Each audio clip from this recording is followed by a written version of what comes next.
La Genèse, chapitre 35. Dieu dit à Jacob, « Lève-toi, monte à Béthel et demeure-y. Là tu dresseras un autel au Dieu qui t'apparut lorsque tu fuyais Ésaü ton frère. » Jacob dit à sa maison et à tous ceux qui étaient avec lui, « ôtez les dieux étrangers qui sont au milieu de vous. Purifiez-vous et changez de vêtements. Nous nous lèverons et nous monterons à Béthel. Là, je dresserai un autel au Dieu qui m'a exaucé dans le jour de ma détresse et qui a été avec moi pendant le voyage que j'ai fait. » Ils donnèrent à Jacob tous les dieux étrangers qui étaient entre leurs mains et les anneaux qui étaient à leurs oreilles. Jacob les enfouit sous le térébinthe qui est près de Sichem. Ensuite, ils partirent.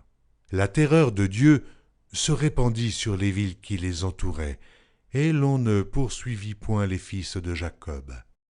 Jacob arriva, lui et tous ceux qui étaient avec lui, à Luz, qui est Béthel, dans le pays de Canaan. Il bâtit là un autel, et il appela ce lieu El-Béthel, car c'est là que Dieu s'était révélé à lui lorsqu'il fuyait son frère. Déborah, nourrice de Rebecca, mourut, et elle fut enterrée au-dessous de Béthel, sous le chêne auquel on a donné le nom de chêne des pleurs. Dieu apparut encore à Jacob après son retour de Padam-aram, et il le bénit. Dieu lui dit, « Ton nom est Jacob. Tu ne seras plus appelé Jacob, mais ton nom sera Israël. » Et il lui donna le nom d'Israël. Dieu lui dit, « Je suis le Dieu Tout-Puissant. Sois fécond et multiplie. Une nation et une multitude de nations naîtront de toi, et des rois sortiront de tes reins. Je te donnerai le pays que j'ai donné à Abraham et à Isaac, et je donnerai ce pays à ta postérité après toi. » Dieu s'éleva au-dessus de lui, dans le lieu où il lui avait parlé.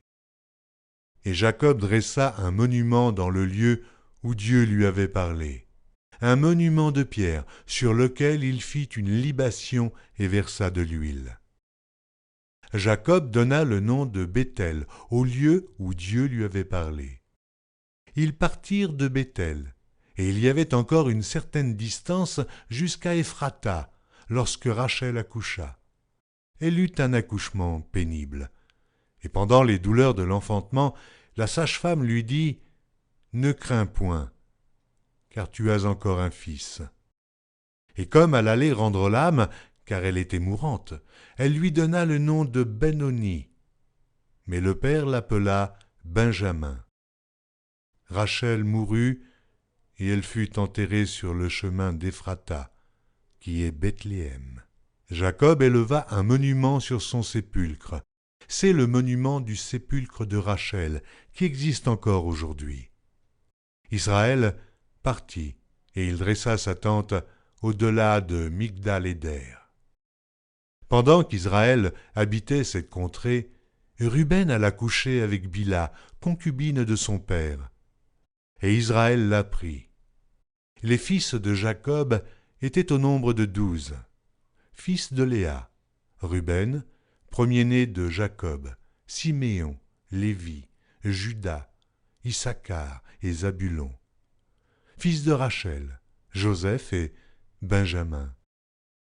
Fils de Bila, servante de Rachel, Dan et Nephtali. Fils de Zilpa, servante de Léa, Gad et Azer. Ce sont là les fils de Jacob qui lui naquirent à Padam-aram. Jacob arriva auprès d'Isaac, son père, à Mamré, à Kirjath-Arba, qui est Hébron, où avaient séjourné Abraham et Isaac.